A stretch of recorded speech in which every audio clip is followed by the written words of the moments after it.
One day, when I got home, I couldn't find my husband anywhere. He had left without telling me, and I couldn't find any clues about where he went. A few days later, I discovered that he and my sister had run away together to get married. That was 12 years ago. Recently, he called me and said he was coming back home with my sister, his wife now, and that I should leave his parents' house. He was upset that I was living there. It's been 12 years since they ran away, and it seems like he wants to make my sister his wife officially now that things have calmed down. But they don't know. They don't realize how much our family, including me, has changed since then. My name is Melanie Miller, and I'm 27 years old. I studied web design and worked at a company where I met my husband, Shane. Shane is a friendly guy who works in sales. We fell in love quickly and got married after a year of dating.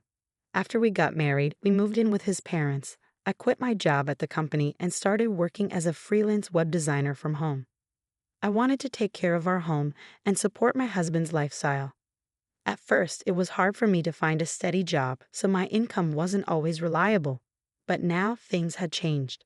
I was able to find work easily and make a steady income. I could work at my own pace and prioritize my family. I cherished the time I spent with my husband and his family in the mornings, evenings, and before bed. Life felt really good. But I started to notice a change in my husband's behavior. It began when I started making twice as much money as I did at my previous job just 2 months earlier. I was thrilled to have reached and exceeded my old salary. I couldn't wait to tell my husband when he got home from work. Shane, guess what? Last month, I made twice as much as I used to at my old job. What? Seriously? Your old job paid pretty well, didn't it? Yeah, but I've been wanting more. I finally did it. Yeah, sure, that's great. You want me to throw you a party? My husband's response was unexpectedly sarcastic and negative. I couldn't understand why he was acting that way, so I asked, Shane, are you upset with me about something? Did I do something wrong? I thought you'd be happy for me. Why should I be happy? My salary didn't increase. Well, yes, but can't you just be happy for me, your wife? Really? I'm not like you. I'm just not naturally happy. Shane. After that argument, my husband started to withdraw more and more each day.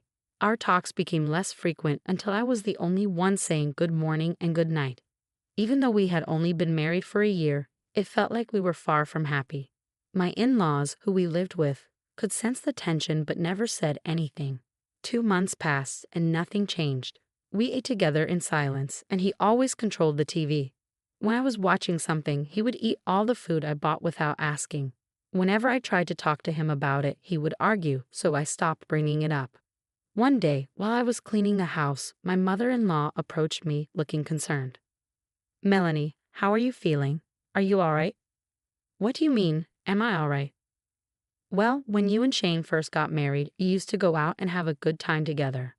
But lately, it seems like you don't do that much anymore, and you hardly talk.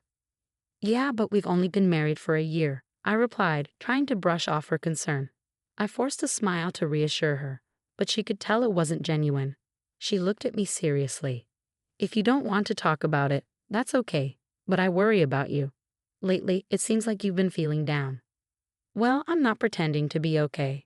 Your father has noticed it too. We're just concerned that you might be overwhelming yourself. Oh, Mom. I couldn't deny that my husband's discomfort with my higher income might have been partly my fault. But at the same time, I felt alone in my achievement. When my mother finally acknowledged the pain I was feeling, it brought tears to my eyes. So I decided to open up to her completely. After hearing everything I had to say, she started to comfort me and said, I'm so sorry. He's just not mature enough to be genuinely happy for your success. No, it's my fault. I was selfish to expect him to be genuinely happy for me. But you shouldn't have to deal with this alone in a marriage, Melanie. Keeping your feelings bottled up will only make things worse. I don't think it could get any worse. All right, so you and Shane really need to have a serious conversation about this. Can you do that? Yes, I can. Thank you for confiding in me, honey. She smiled warmly at me. Of course. Then she gave me a comforting pat on the head. My in-laws love me like their own daughter. They've been my support. Taking my mother-in-law's advice to heart, I decided to have a serious talk with my husband. That night, I stayed up late, waiting for him to come home. But as the hours passed, there was no sign of him. He usually got home by 10 at the latest, but it was already past 11, and he still hadn't returned. "Why are you taking so long?" I texted him, but he didn't respond. I started to worry that something might be wrong. I tried calling him, but he didn't pick up and the phone just kept ringing. So I waited anxiously. Finally, around midnight, he walked in. "I've been trying to reach you," I began, but he just sighed loudly and looked annoyed. "What's going on? Why are you still up?" "Well, I wanted to talk to you about something important today." "About what?" he replied, sounding annoyed. "I think our issues started because of my new salary, right? I should have maybe kept that to myself. I know it might have hurt your pride." As soon as I said that, I felt a shiver down my spine. He was standing there, looking cold and distant. I was scared stiff. He responded with anger. "There's nothing to talk about, and it's pathetic that you're waiting up for me. I'm just trying to make things better between us, Shane. That's the problem. I obviously made a mistake in choosing the right partner. No, I'm exhausted from working overtime. You don't have any right to speak, considering you just stay home all day." My husband stormed past me and headed upstairs to our room. I couldn't bring myself to move until I was sure he was upstairs. Why was he talking to me like that? All I wanted was a normal married life. My mother-in-law had encouraged me to talk to him, but it didn't solve anything. After his attitude, I didn't want to push for another conversation. It felt like he completely ignored me as a person, and it left me feeling bitter. 2 more months passed and still we didn't talk. The days seemed endless, slipping by in a blur. Then, one day, I came home to find my husband gone. I went into his room and something felt off. Huh? Shane's room is never this tidy. Shane isn't exactly known for being neat, but his room was strangely clean. His clothes and suitcase were gone. It hit me then, he'd moved out. I tried calling my in-laws, but their phone was either off or disconnected.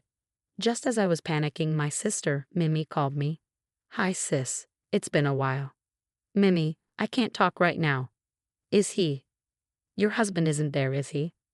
"What? How did you know?" "Something's not right," I said, feeling a sense of unease. "I'm with your husband right now." "What? What do you mean?" "Well, I happened to be at the bar and I ran into him there. We had a drink and he mentioned that you two weren't really getting along." "Mimi, no, you can't be serious." "I am. I'm dating him now, and we're planning to get married, so don't try to stop me." "Going away? That's ridiculous. Bring Shane back home right now." "I'm sorry I can't. I've actually had feelings for him for a while now, and he's tall and handsome. I'm taking him." Then she hung up. I tried calling her back many times, but she never answered. Instead, she sent me pictures. There were dozens of photos of them together, going on dates, smiling. It was really hard for me to see. A few days later, I received the completed divorce papers signed by Shane. When I called his workplace, they told me he had already quit. I knew I couldn't deal with this on my own anymore. I decided to tell my parents and in-laws about what was happening and ask for their support. So Shane and Mimi are together now. He left his job and wants me to sign the divorce papers, I explained. There was a stunned silence. Then my father-in-law spoke up after a moment. "Melanie, I'm truly sorry for our son's foolishness. You don't have to forgive us, and you don't owe us anything." "Oh, Father, I can't forgive your sister either. You're like a daughter to me." "I can't forgive them for hurting my precious daughter." Everyone echoed his sentiment.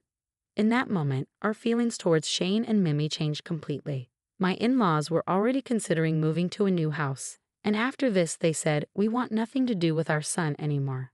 And they moved without telling him. My parents also decided to cut ties with my sister. "If she ever comes back, we'll act like we don't know her. Someone who would betray their own sister like that isn't our daughter," they said. So I decided to go back home to my parents. I asked for alimony from Shane as part of the divorce agreement. He replied, "You'll get it when I get my divorce." Eventually, I received several million yen in alimony along with a message, "Divorce me." Once the divorce was finalized, I cut all ties with Shane and Mimi. It's been 12 years since then, and a lot has changed. My in-laws demolished the house we lived in and sold the land. I've become more successful as a web designer, and my income has grown significantly. Thanks to this, I can travel often with my parents and live a fulfilling life. Today, while I was working, I got a call. Without checking the caller ID, I answered, thinking it was a client. but instantly it brought back unpleasant memories. It's been a while, Melanie. How have you been? Shane's voice echoed. I knew you recognized your ex-husband's voice, he chuckled. He's still spouting nonsense like before. What do you want? After 12 years, now you want to talk. I could hear him chuckle. No, you're in my house. Leave within the next 10 minutes. What? What are you talking about? We're facing some financial trouble anyway. I'm heading there now. I'm bringing my wife home to our house. You need to leave my parents' house now. It seems he still believes I'm living with his parents. He thinks that after 12 years, things have settled down and they'll finally be accepted. In the background, I hear my sister saying, "That's right, get out of there." But they really have no idea. Do they really think that just because it's been 12 years, everything is forgiven? The world isn't that forgiving, and I won't make it easy for them. But I took a deep breath and replied, if you want to go home, go ahead. But I'm not at your parents' house anymore. Oh really? Did my dad kick you out? How clueless can you be? Your parents' house is gone, Shane. Huh? What do you mean it's gone? Shane's voice started shaking with anxiety. At that moment, he arrived where the house used to stand. He screamed, "What the hell?" And I could hear the pain in his voice. I continued, as soon as you ran away, we cut ties with both of you. Your parents moved out, and my parents completely disowned the woman you're with. There's nowhere for you to come back to. Are you serious? How is this even possible? Believe it or not, it's up to you, but neither your parents nor mine consider you family anymore. You've proven you're not worthy since you both destroy people's lives. That's awful. But who's to blame for ruining your family? Don't ever call me again. I won't let you ruin my life any more than you already have. With that, I hung up and blocked their number. This time, I cut the last tie. After their failed attempt to go to his parents' house, they tried to come to mine, but my parents have already disowned her. My sister was crying loudly, but my parents just asked, "Who are you?" and ignored them at the gate. Then they both got down on their knees, begging, "Please forgive us. We have nowhere to go, please." Shane was pleading too. "I'm begging you, my parents' house is gone. We have nowhere to go." "Shut up, we don't care. You're not family anymore," my parents said as they sprinkled salt on the front door. "No, please wait, no, please, I'm begging you," my father-in-law pleaded. "You don't get to call me that. Get out of here." They were so persistent that my father ended up sprinkling salt on them, and my mother called the cops for trespassing. They haven't been seen since. Last I heard, they were jobless, homeless, and asking their friends for money. But word got around about them, and no one was willing to help. And even if they returned to their hometown, they'd face the same fate. But they brought it on themselves. They made their bed, and now they have to lie in it. My parents and I will never see them again, and they'll spend the rest of their lives regretting their choices. All right, everyone's presentations are done. Nick, the manager, said as he tried to move the discussion forward. Excuse me, I haven't. I recently found out something. Nick interrupted me and began to speak. There's apparently someone in this department who didn't graduate high school and is just a part-timer. Meetings should be for employees only. Absolutely right. His lackey, Mike, of course, agreed with Nick. I'm leaving. After leaving the meeting room, I started to shut down my computer. I noticed that an email had arrived, not in my personal inbox, but in the company's shared email. Thinking, there's no point in speaking up, no one will listen, I went home quietly. The next day, I heard a commotion from Nick's desk. He was staring at his computer screen, his face pale. Nick? Is something wrong? Mike looked at the screen with him. And he turned even paler than Nick. Why is he so angry? Knowing the reason for Mike's distress, I thought to myself, serves them right. My name is Adam. My mother passed away when I was in the 9th grade, and I was raised by my father. Well, you could hardly call it being raised. After my mother passed, my father changed. He drowned his sorrows in alcohol, and though he still went to work, he squandered our living expenses on horse racing. Because of that, I had to start working part-time as soon as I entered high school. Every month, I went to the convenience store with bills in hand that couldn't be auto-deducted from my father's account. Even though I endured it because I didn't want to be alone, I reached my limit in my second year of high school and dropped out. I found a live-in job at a distant inn. Thank you for everything. The day I left home, my father, still staring at the TV, spoke. "Take care." That was our last conversation. Back then, 18 wasn't the age of majority, so I needed my father's permission to work, and I couldn't hide my place of employment. Yet, my father never visited me even once. I kept working just to survive, and before I knew it, I was 42. Years of hard work paid off, and I was transferred to the headquarters. I was thrilled to be recognized by the company, as I thought I'd be working in the field until retirement due to my lack of formal education. Listen up. Our work can change the future of our employees. Don't drag us down.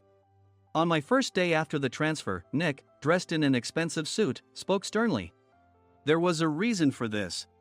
Our inn was located in a prominent tourist destination, known so well that everyone in the state could sing its commercial jingle. At its peak, we had 5 locations within the state. But that was long ago. Due to financial difficulties and aging facilities, only the place where I had worked for many years and the original establishment remained. I was prepared to lose my job anytime, but now there was a glimmer of hope. With the rise of social media, the tourist area where the inn was located started gaining attention again. Depending on how hard the sales department, where I was transferred, worked, we could either thrive or be forced to give up this prime location to the new hotel chains continuously popping up. For Nick, who had switched careers from another industry to strengthen our sales, this was a battle he couldn't afford to lose. I understood why he had to be strict. "I will do my best." Nick sneered at my enthusiastic declaration. "Did you not hear what I said?" "I'm sorry." I thought I was listening carefully. Out of habit from years of customer service, I apologized reflexively, though I had no idea what had offended him. Someone was watching me with a smirk. In this department, there are those who are expected to excel and those who have been shoved here because they have nowhere else to go. You are the latter. It was Mike, the section chief. He's 7 years younger, at 35. But he was called to headquarters much earlier than I was and had been moving around within the headquarters ever since. I'm not jealous, but I can't accept that he's my boss. Graduating from a prestigious university, he has an unusually high pride and caused many problems as a newbie, making things very difficult for me when I was the front desk leader. When I found out Mike was transferred to the sales department a month before me, I was disheartened. Mike is right. With just a middle school diploma, there's not much you can do. Don't even think about achieving results. As if I didn't exist, Nick remarked, "I'm thirsty." Mike eagerly ran to the coffee maker. It seems Mike is Nick's lackey. I regretted being happy about my transfer to headquarters, wishing I had stayed on site forever. Send a direct mail to every company on this list by the end of the day. Nick only assigned me tasks that even a new graduate could handle. What? There are over 1,000 companies. You want me to send to all of them by today? Yes, if you and your fellow misfits split the work, even those with nowhere else to go should finish by today. I glanced at the employees typing away expressionlessly. They were worn out from customer service, only thinking about leaving on time, or were women reassigned after having children, with zero motivation for work. Even Sam, a new graduate from the same university as Mike, who was supposed to be among the expected achievers, had no enthusiasm for the job, having joined the company wanting to do customer service. "I don't care what they say, I plan to quit anytime," he said. Only Nick and Mike were highly motivated, making all the decisions between the two of them. I originally only wanted to work at the inn to survive and had no particular attachment to this job. I swallowed my words, thinking I had no right to reprimand them. About a month after the transfer, Nick told us with a frustrated look. To commemorate the 50th anniversary, we've decided to create a plan exclusive for one group per day. Originally, Mike and I were supposed to come up with it, but our president, Mr. Thompson, insists on hearing everyone's opinions. So, you all get a chance. As Nick explained, Mike began handing out prints. Make sure not to embarrass Nick. If your ideas are half-baked, you'll have to redo them. It seemed that they had printed his handwritten notes by Mr. Thompson, which included several questions and a section for free responses. It made sense why Nick had to seek our input, given that all responses had to be submitted to Mr. Thompson. We were given a week to think about it, and a meeting was scheduled to compile our ideas. My plan is to let guests enjoy both the old and modern America. Nick began the presentations. Guests would watch a master confectioner at a nearby traditional sweet shop make sweets in front of them.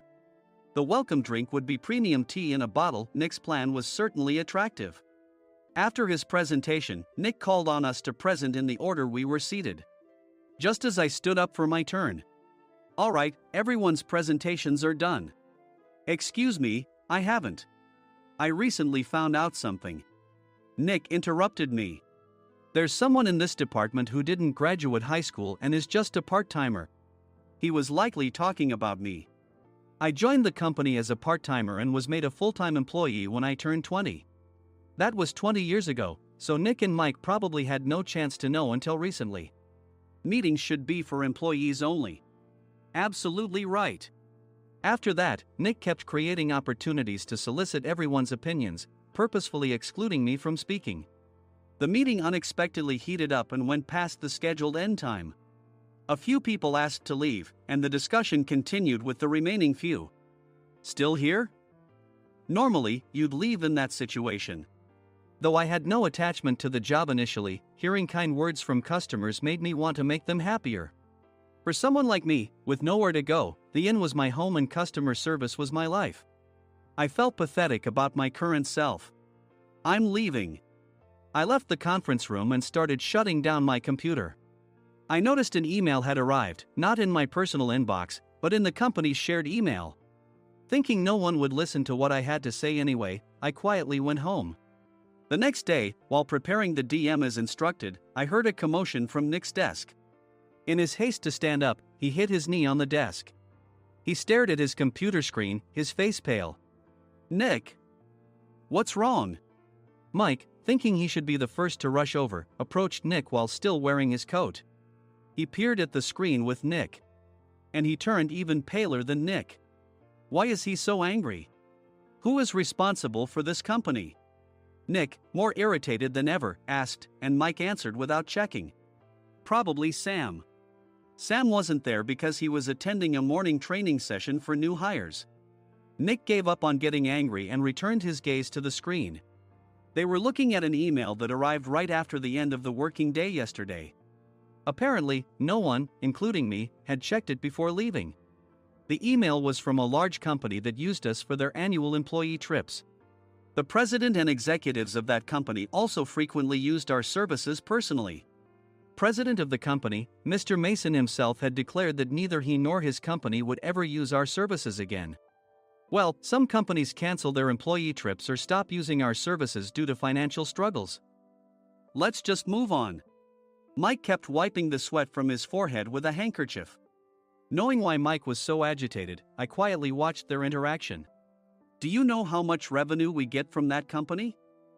We can find other guests to fill the rooms, but we'll lose the banquet costs, gift shop revenue, rental car fees, and more. Moreover, the gifts were supposed to be prepared by the traditional confectionery shop involved in Nick's proposed plan. If it's known that we incurred such a huge loss at this critical time, Nick's position in the company would be jeopardized. Nick took a deep breath, seemingly trying to calm himself. All right, Mike. Go to New York right now and apologize to Mr. Mason. What? You're coming with me, right? I have urgent work to do. I trust you, which is why I'm entrusting this to you. Please. Mike, believing Nick's sincerity, agreed with a determined look on his face, saying, yes. That's Nick for you. Even if Mike went to apologize, Nick would shift all the blame onto him if the client didn't change their mind. Well, it was Mike's fault to begin with, so it served him right. About 3 hours later, Sam answered a call from somewhere and repeatedly apologized, saying, I'm very sorry. Everyone watched to see what was happening. After ending the call, he informed Nick with a weary tone. When Mike arrived at the client's company, he only made things worse, further infuriating Mr. Mason. He was demanding, get his boss here immediately. It was no wonder Sam was exhausted, dealing with such a call right after returning from training. What is that idiot doing?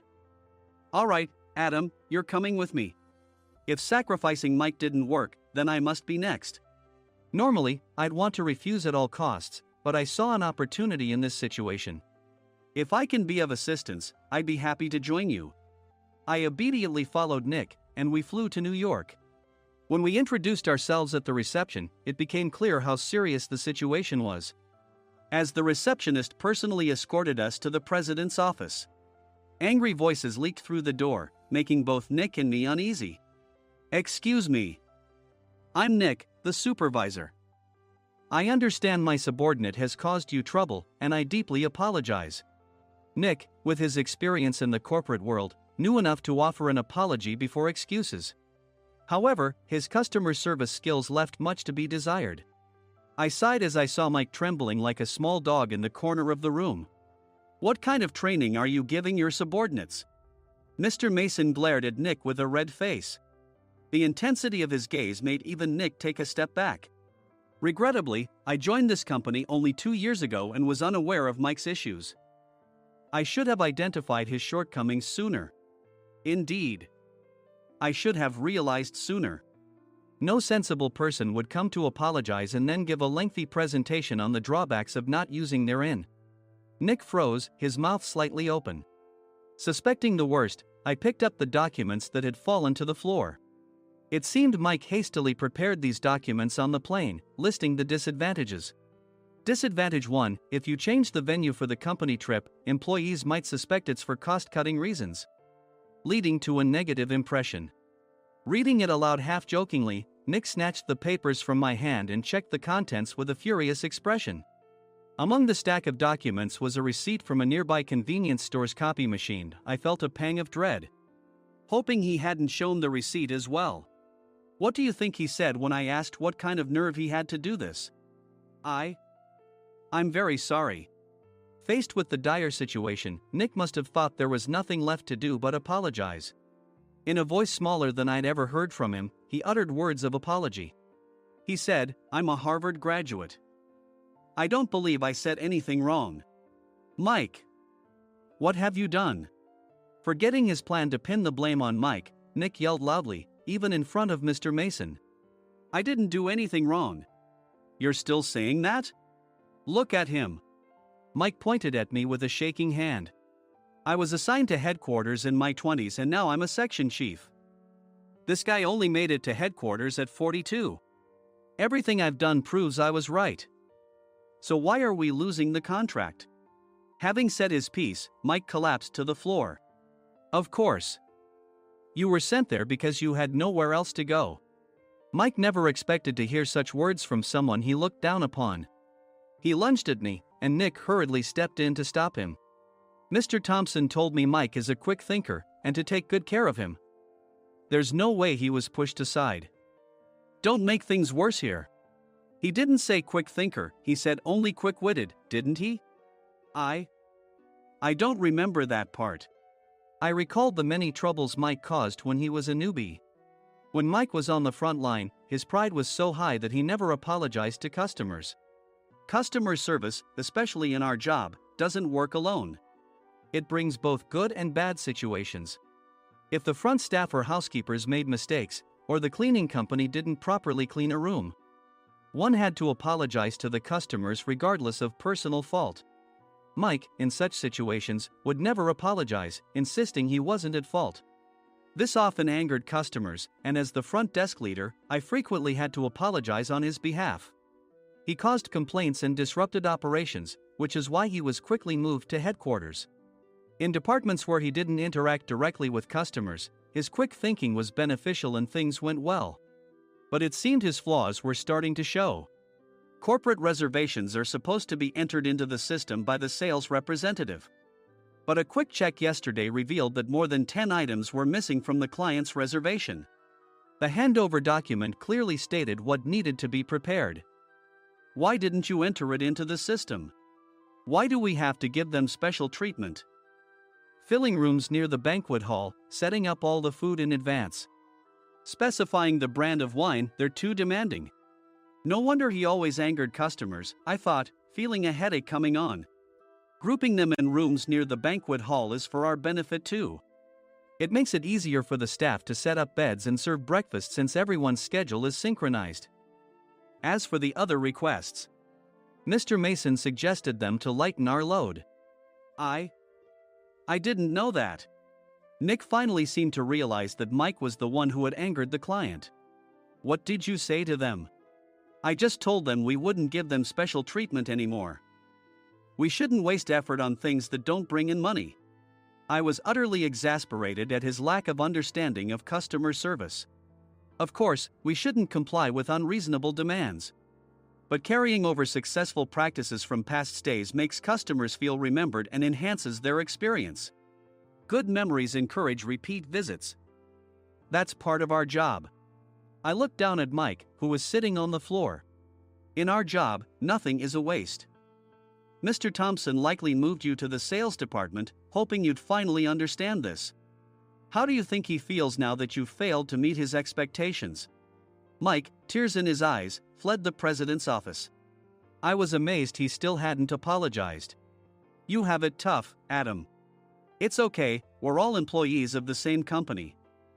I deeply apologize for this disrespectful incident. Especially after all the care you've shown us. If it weren't for you, Adam, I really would have stopped staying here. When I heard you were moving to the sales department, I was willing to reconsider if you handled it. Seeing us talk so amicably, Nick's face contorted. Do you two know each other? Adam's service is excellent. I always requested him specifically. Normally, we don't accept specific staff requests, but we made an exception for Mr. Mason, adjusting my shifts accordingly. He had personally stayed at our hotel just before my transfer, and during casual conversation, I mentioned, I'm moving to the sales department soon. If I hadn't told him then, things could have been much worse. Please continue to take care of us. I look forward to it. On the return flight, Nick awkwardly offered me a can of beer. It's still working hours. Of course, I had no intention of forgiving him for a single beer. Nick might try to pin everything on Mike and avoid any consequences. While pondering this, a startling fact came to light. Nick, the tea bottles for the plan have arrived. I handed Nick a bottle labeled with our inn's name. They look good. What are you talking about? These are plastic bottles. I had assumed we would use the trendy, high-end bottling tea. But what arrived were ordinary plastic bottles of tea with customized labels. The only unique aspect was the label, which had the inn's name, making it look customized. Upon further investigation, I discovered that a substantial amount of money was set to be paid to the tea company. It was priced like bottling tea. Does this plastic bottle really cost $100 each? The tea inside is specially blended for us. The extra cost is for that. Wouldn't it be better to use another tea company? Or is there a specific reason we must use this one? As Nick continued to make excuses, I showed him a printed email. I informed the tea company's president, Mr. Mitchell, that we discovered irregular payments and he confessed. He said you two were high school classmates and planned to split the extra money. That idiot. Why did he confess? That's not important. You should worry about yourself, this could turn into a police matter. Opening the bottle cap, I suggested. How about calming down with this tea? It supposedly has a relaxing effect. Nick drank the tea frantically. In the following days, decisions were made about their fates. Mike was reassigned to the General Affairs Department, with no chance of transfer or promotion, as per Mr. Thompson's orders. As for Nick, since the payment to the tea company hadn't yet been made, he narrowly avoided legal trouble. Instead, he was encouraged to leave the company, and to avoid further complications, Nick submitted his resignation. Rumor has it that connections between HR departments have made it difficult for him to find new employment. Even though it was good to have those two gone, something unexpected happened in the sales department. Everyone became motivated and united in refining the 50th anniversary plan. In the end, my plan was adopted. We collaborated with the Tourist Information Center to provide personalized guides. The plan, tailored to the number of guests, was truly special for the 50th anniversary. Hey, is Adam's family coming to stay? I immediately booked that special plan for my family. Sam noticed it on the reservation list and quickly picked up on it. Yes, I'm inviting my father. That's great. I might invite my parents too. I lacked the courage to face my father just as Adam. But here, with the confidence Mr. Mason praised, I felt ready. The 50th anniversary plan was a perfect opportunity to reconnect with my father. I hoped to bring back the days when we could laugh together as we once did.